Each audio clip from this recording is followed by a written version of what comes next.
It was on April 23rd of 2020 when Akasaka began writing a manga called Oshinoko. At the time, everyone was excited to see what kind of story the author of Kaguya-sama Love is War would come up with. So when Oshinoko was first released, it took everyone by surprise. Oshinoko was a manga unlike anything the world had seen before. But back then, no one could have predicted just how serious and dark the story would soon turn out to be, and no one was prepared for the real tragedy hiding underneath this dark premise. This is the story behind Oshinoko.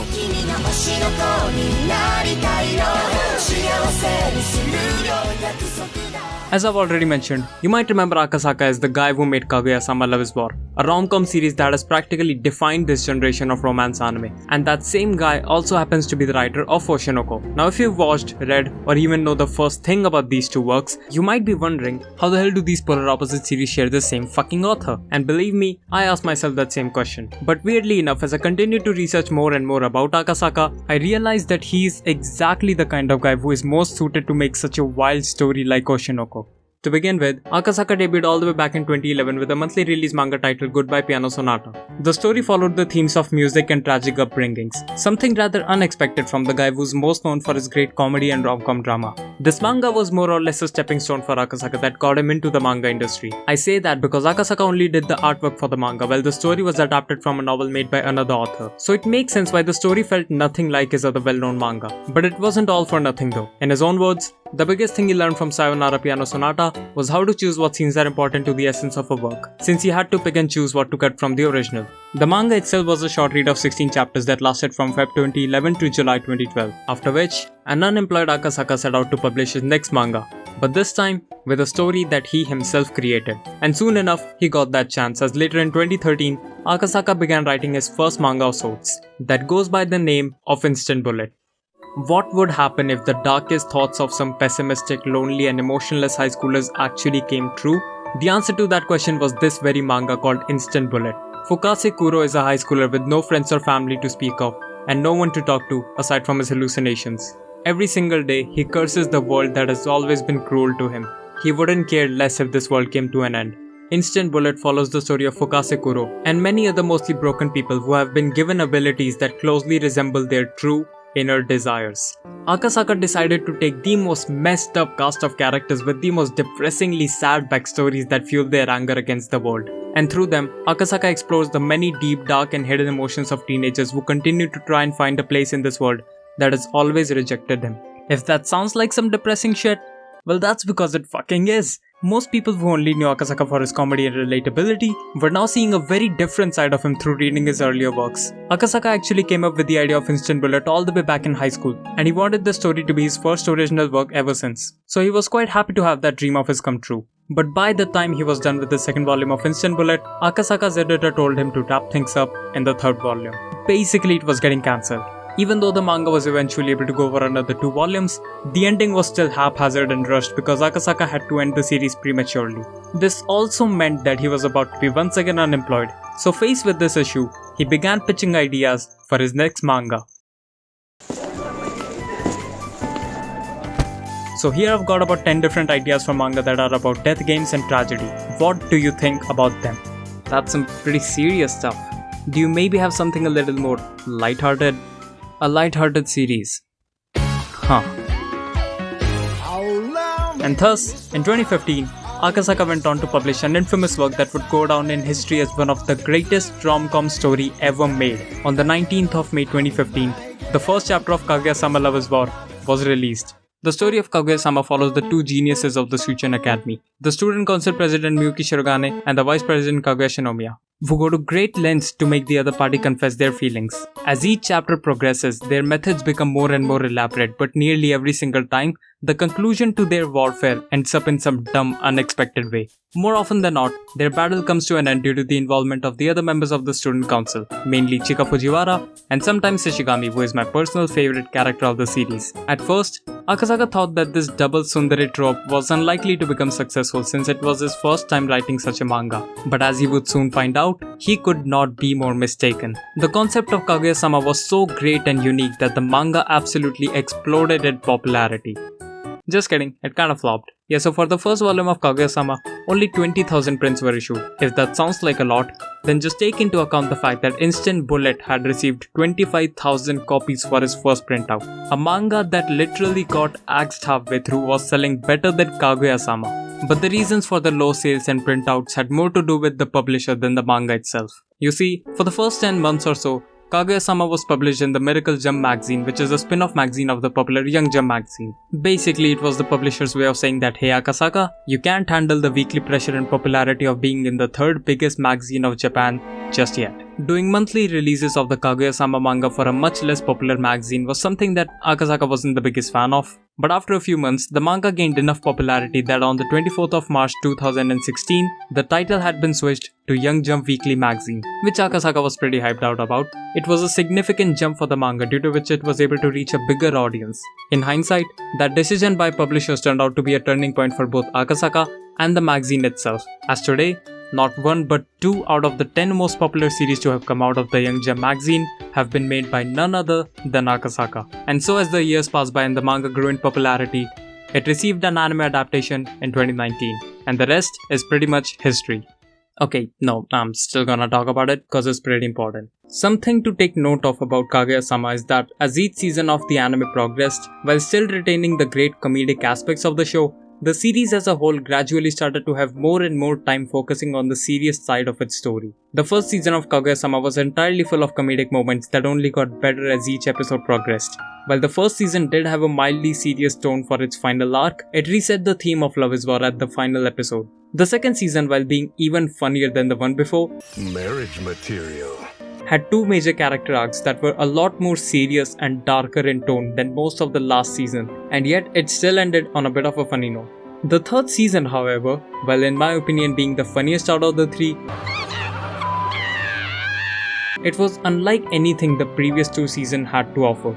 This season was entirely leading up to the grand finale, and so for that reason, it had its fair share of emotional moments throughout its runtime. As someone who has read the entire Kaguya-sama manga, I can confirm that post-confession Kaguya-sama continues to explore the various comedic and serious situations, as it has been through the various characters. Akasaka acknowledges that post-confession Kaguya-sama was not the same games of love and war that the manga had started out as by calling the series as a title fraud. But the only reason for that is because he took his focus off of the comedic gag aspects of the story to focus on the more complex and serious aspects of each character's personality and interactions, which not everyone was a fan of, but the majority was still in favor of seeing the more hidden sides of these characters that we have all seen acting irrationally and stupidly more often than not, for the sake of our entertainment. The Kaguya-sama manga provides a story and perspective on love unlike anything from this genre, but the anime takes it up a notch through its creative endeavors that can easily go unnoticed. But while rewatching the series, I found so many such hidden moments that cracked me up and were honestly much appreciated. But the coolest part out of all the unnecessary amount of attention to detail that the anime has to offer has to be the various endings of Kaguya-sama. The symbolism in the third season's ending is just the best. Akasaka has mentioned on multiple occasions that the Kaguya-sama story was somewhat inspired by the tale of Kaguya, where at the end, she is forced to go back to the moon leaving her lover behind, whom she gives the elixir of immortality in hopes that he would wait for her return. But the lover has no reason to elongate his life in a world where he cannot live with his loved ones, so he ends up burning the elixir. In Season 2 Episode 3 while stargazing, that same story of Princess Kaguya comes up, to which Shirogane says the following. If I had been in his shoes, I never would have let Kaguya go. I would have gone to the moon and stolen her back. I don't care how many centuries it took, I would have done it. If that story had been our story, I would have read between the lines, and it would have had a very different ending. They went the extra mile just for a fun little segment that the fans of the series might be able to enjoy. And I think that's just beautiful. The only thing that can possibly top this is the Chica ending from Season 1 Episode 3. Fun fact, that famous Chica dance ending was storyboarded, directed and animated by the same damn person. Thank you for your suffering, I guess. I mean, how do you even do that? It's so well animated, it almost feels 3D. He described that experience as hell, and I'm sure it was exactly that. But that is the sort of dedication and creativity that boosted the already amazing story of Kaguya-sama to stratospheric heights. Doing these insane gags, weird transitions, awkward edits, passion-filled animations, and simply doing whatever the hell they felt like with the dub were all necessary aspects to the huge success of Kaguya-sama. And with the success of the anime came the success of the manga. The sales of the manga volumes for Kaguya-sama broke through 8.5 million after the anime in 2019. It reached 10 million in early 2020, and as of the end of last year, Kaguya-sama had over 22 million copies in circulation, making it one of the best-selling manga series out there, and without a doubt one of the best-selling rom-com manga ever created. Now I know I have been going on and on about Kaguya-sama for a while now, but I swear it's important to explore the main topic at hand because I actually really love the series, and most importantly, the impressive success of Kaguya-sama is what directly led to the creation of Oshinoko. Let me explain. Kaguya-sama was Akasaka's one-way ticket to the entertainment industry through which he gained a lot of knowledge and information about the industry. After the anime adaptation in 2019, Kaguya-sama went on to receive a live-action adaptation that same year through which Akasaka learned a thing or two about the movie creation process and behind-the-scenes working of the Japanese filmmaking industry.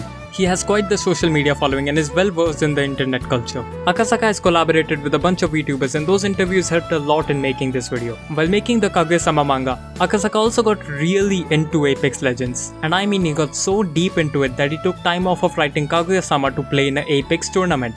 Akasaka Aka has literally played Apex with a VTuber while doing an interview. I swear this video is still about Oshinoko. Later on in the Kaguya-sama manga, Akasaka introduces all such concepts like VTubing, online content creation, and gaming. Those are all the different concepts that he has some amount of first-hand knowledge about. But he never put the entire focus of the story on these topics. That is to say, he still had much more left to say about them. So Akasaka now had all these brand new experiences that he gained through the success of Kaguya-sama, and he planned on writing his next manga after Kaguya-sama into a much more realistic story instead of a fantasy story for Young Jump. And it's from this point that we can continue on to 23rd of April 2020, when Akasaka began writing for another manga running parallel to Kaguya-sama at the time. The manga that would soon cause a massive stir in the community. The manga that was indeed a depiction of reality. The manga that was called Oshinoko. The story of Oshinoko follows Goro, a doctor living in a relatively small town in the mountains who is a massive fan of idols and in particular a hardcore fan of the idol Ai Hoshino, the star of the idol group Bikomachi. So imagine his surprise upon seeing that same idol that he has looked up to for a long time visiting his hospital in the middle of the mountains. But the reason for this unexpected visit turns out to be the fact that Ai is pregnant, and having this secret leak out to the public would ruin her idol status. As a fan and as a doctor, Goro tries to put his selfish feelings aside and do his best to help Ai in birthing healthy children. And so as the months pass by, he gets to spend more time with his favorite idol, and eventually the day of her delivery arrives. When all of a sudden, Goro has a strange encounter with a suspicious man who seems to know about Ai and her pregnancy. Goro tries to chase after this suspicious individual who can possibly leak this info into the public. But then, Goro ends up dying after suffering a fall from the cliff. But to his utter surprise, Goro is reborn as the child of Ai Hoshino. And this is where the story of Goro the Doctor ends and the journey of Aquamarine Hoshino begins. Eventually, as the story continues on and we explore through the world of the idols, a certain tragedy strikes Aqua, through which he is once again reminded of the reason of his death, the man behind all his sufferings and sadness, the man that is a part of the entertainment industry the same as Ai, the man who is Aqua's father. And thus, Aqua's thirst for revenge lands him in the various parts of the entertainment industry so that he can figure out who his father really is. If you've not already noticed, Oshinoko has a very dark premise, but it exists to complement the dark truth behind the real crux of its story, which is the behind-the-scenes working of the industry and the many almost evil practices that can remain unknown to your average viewer. Oshinoko at its core is a story about the showbiz, and we explore that world through the lens of many of the characters who play their own separate roles in this industry, whether it's the idol culture, the filmmaking culture, or even the online space of content creation. Everyone's initial impression to seeing something like Oshinoko from Akasaka of all people was pretty mixed to say the least, but by the time the first volume had ended, everyone collectively lost their shit. The manga was literally one of the fastest selling Young Jump series in a very long time, and it quickly continued to rise in popularity with each new volume as it sold over 1 million copies after just the first year of its release. And because of the popularity of the manga, it would not be long after that when the anime project for Oshinoko was finally announced.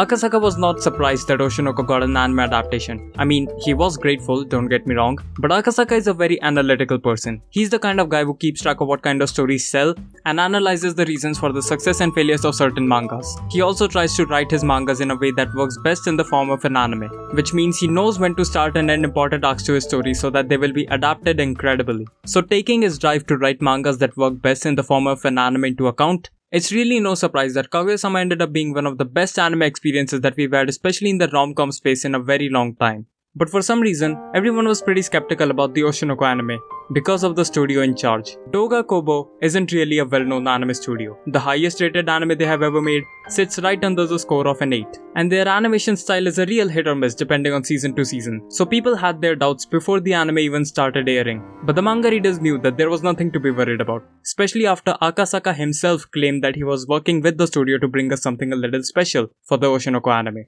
That special something, as we all know by now, is the feature-length movie premiere of Oshinoko's first episode. But anyone who still had their doubts or were simply hating on Akasaka were review bombing the series way before its release. In this situation, the underdog studio had only one chance to show what they are worth, which is exactly what they proceeded to do. A little something to keep in mind if you're an anime only, the Oshinoko manga had a really solid premise, but it had a bit of a rocky start to its story because the first 10 chapters of its story were covering the prologue, while the real story about the entertainment industry started from the second volume. So seeing as how the initial exposure to the story of Oshinoko might get tainted due to pacing issues if adapted normally, the studio alongside Akasaka took a very different approach and adapted the entire prologue in just the first episode. Before the anime released, for the first time ever, all the manga readers came together in a collective effort to not spoil the story in any way, shape or form. Every key visual and the marketing for the anime consistently used Ai Hoshino as their main focus of attention, which really drove home the fact that she is supposedly the main character. And the cherry on top, they got one of the most prominent figures in the voice acting industry, Rei Takahashi, to voice act for the role of Ai. So surely nothing bad is ever gonna happen to the main character of the story, no one's gonna have to suffer anymore, everything will be alright, it's all just a dream anyway. Right? Then on the 12th of April 2023, the first episode of Oshinoko airs, and everyone realizes that they have been lied to. The entire theme of the prologue was that the idol industry, and by extension the people part of said industry, lied to you, and the anime provided a first-hand experience of what it feels like to be lied to by someone you look up to. Remember Naoya Nakayama, the ex-Kyoani employee who did most of the Chika dance ending all by himself? Well, he's come back for the ending of Oshinoko, and he did not have to go that hard on the visuals. And it's not just him. Everyone working on this anime had no reason to create this incredible anime experience, and yet they did.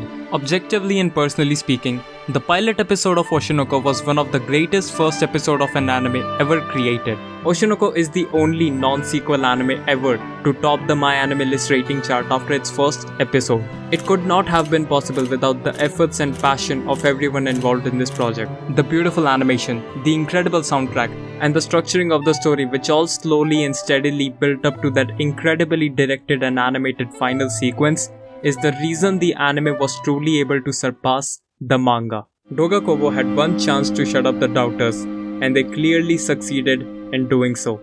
Coming back to the manga, Akasaka says that he never intends to write any obviously evil villainous character in his stories, and it pretty much tracks. Throughout the entirety of Kaguya-sama, there is only really this post-festival arc in which he has written some nasty characters that make you feel frustrated and annoyed. But they exist to remind the viewers that Kaguya-sama has some dark circumstances in its true essence of the story, and those arcs that were a lot more serious have been the best parts of Kaguya-sama for me and for many others.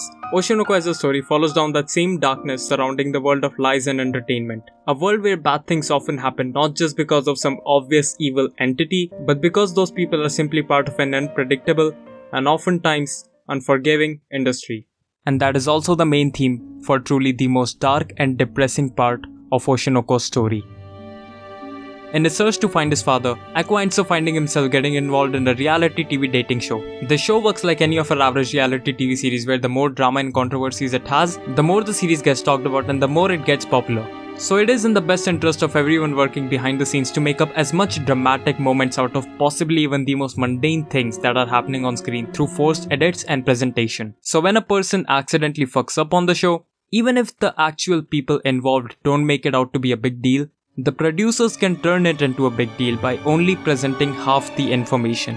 The next episode's gonna reveal everything anyway. It's no big deal to withhold information to create suspense and drama so that the conversations around the show would increase as a result. But in their pursuit for chasing numbers and viewers through this forced act of drama and negativity, those people working behind the scenes end up forgetting that they are working with real people in this reality TV show. At first, it is just the criticisms from the internet.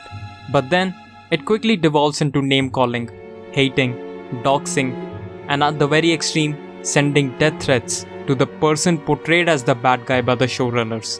Eventually, the hate consumes the person who cares about it from within, and it drives them to their very breaking point as a human being. Also that the TV series can gain some popularity. But that's an extreme case. Surely something like this couldn't possibly be based on reality itself, right? Terrace House was a Japanese TV reality show that began in 2012. It was a unique reality TV dating show where it followed the lives of 6 contestants who would come and leave the house as they pleased, which wasn't as common back then. In the last season of Terrace House ever put out, the episode titled Case of the Costume Incident aired on the 31st of March 2020. That episode showed 2 of the contestants, one of them being Hana Kimura, who got into a heated argument after someone accidentally mixed Kimura's wrestling clothes worth over 100,000 yen with his own clothes while washing and shrank them down as a result. Those costumes also held sentimental value for Kimura, so she ended up lashing out on him and knocking his hat off in anger. This incident sparked quite the outrage on the internet. It started with people giving their unwarranted opinions on the situation, to name-calling Kimura, to hating on her, and finally sending outright death threats. Sounds familiar? Well, it's because the entire arc from Oshinoko about the dating show is based off of the events of this tragedy. I refer to the story of Kimura as a tragedy, since on May 23, 2020, a total of just 53 days after the episode showcasing her anger aired, Kimura tweeted out the following: "Every day I receive 100 honest opinions, and I cannot deny that I get hurt." Kimura died that same day at the young age of 22. I began making this video because I was curious about what led to the creation of Oshinoko, and how stories like Kaguya-sama and Oshinoko, which are completely the opposite in nature, were somehow created by the same author. I never once expected this journey to lead me to such horrific events, alongside the thousands of other people that read the manga. We might not have ever learned about such an event if not for Oshinoko, if not for Akasaka's drive for presenting stories that are based on real life events or experiences. In the interview last year when the Oshinoko anime was announced, Mengo Sensei described how she wanted to do her very best to express those heavy emotions caused by the many people flaming and hating and attacking a single person. And honestly, while this entire video till now has been about Akasaka, Mengo Sensei deserves all the praise for her work on the manga. Her art style perfectly matches with the story that Oshinoko tries to convey. The fact alone that such a manga covering such serious topics not only exists but is also performing extremely well could potentially be a sign of change of some sorts, even if that change is a small one. It is a change nonetheless. Akasaka from the very beginning cared a lot more for writing serious stories as opposed to comedy. The first manga he ever worked on was about a tragic story. His first manga story that he ever created was about teenagers who have lived depressing lives that only care to destroy the world that doesn't accept their existence. He had tried to pitch a death game tragedy manga story while his Instant Bullet manga was about to be cancelled, which was rejected and instead turned into the story of Kaguya-sama that we all know and love today. But even then, he could not keep himself from slowly and steadily turning that fun-to-read gag manga into a serious and often dark story exploring through various real-life tragedies of teenagers and social classes, which ended up becoming the highlight of the series as a whole for many. Even though Akasaka has always wanted to write serious stories, the fact is that he is a lot more talented to do comedy, which even he himself acknowledges. But even after an entire decade passed by, he could not stop himself from pursuing his passion to write a story with a much darker and serious tone. In an interview in 2020, he said the following: "My biggest motivation for drawing manga is to tell something important to someone out there. At the risk of sounding dramatic, I want to be someone's salvation." This motivation that Akasaka speaks of is the reason we got the fireworks arc in the first season finale. The reason we learned of the tragic and emotional backstory of Ishigami that thousands were able to feel for and connect with. The reason we experienced one of the best confessions in history of rom-coms. And the reason we got a look behind the potential darkness lurking behind the world of the entertainment industry as a whole. That is, through the world of Oshinoko. It was Akasaka's passion for telling stories that are personal to him, stories that in some way reflect his own experiences and thoughts. Stories that lie more on the serious side of the scale, but most importantly, stories that can resonate with people on a personal scale, even at the risk of being called dramatic. Akasaka announced his retirement from drawing manga just last year after wrapping up Kaguya-sama. Yet he still continues to write new stories for manga and will continue to do so in the foreseeable future. Kaguya-sama has been one of my favorite rom-com I've ever watched or read. Oshinoko's depiction of the various parts of the entertainment industry felt sincere and genuine to read throughout. Everything from his unique sense of humor to his ability to create absolutely relatable characters to his serious depiction of real-world problems could only be possible through the genius of Akasaka storytelling and writing. Akasaka has inspired thousands and is appreciated by millions of people today. The I Fan Club is a group of translators that provide incredibly detailed information at the end of each chapter of Oshinoko, and they are the reason I found out about the Hana Kimura incident. Their research and silly remarks such as writing an entire paragraph of nonsense to say that Kana is the cutest honestly adds to the already amazing experience of reading the Oshinoko manga. Their research is so detailed, in fact, that one time they literally used maths to prove that Aqua is a siscon. You inspired them to go to such great lengths. And not only that, the song that I used in the intro of the video was actually a fan-made song that came out months before the anime was even announced. And it's the only fan song I've ever cried to. Listen to the songs and the lyrics and you'll know what I mean. Akasaka was the source of their creative inspiration, and the only reason I ever decided to make this video was because his works have made me laugh, made me cry, made me smile. His stories have resonated with me and made me feel something. That's the reason I and many other watch anime, to feel that little something that made us fall in love with this medium of storytelling in the first place. And that is the biggest reason I appreciate Oshinoko for. I hope this video made some sense and you could understand what I was trying to convey. Please consider subscribing if you enjoyed the video, and thanks for watching.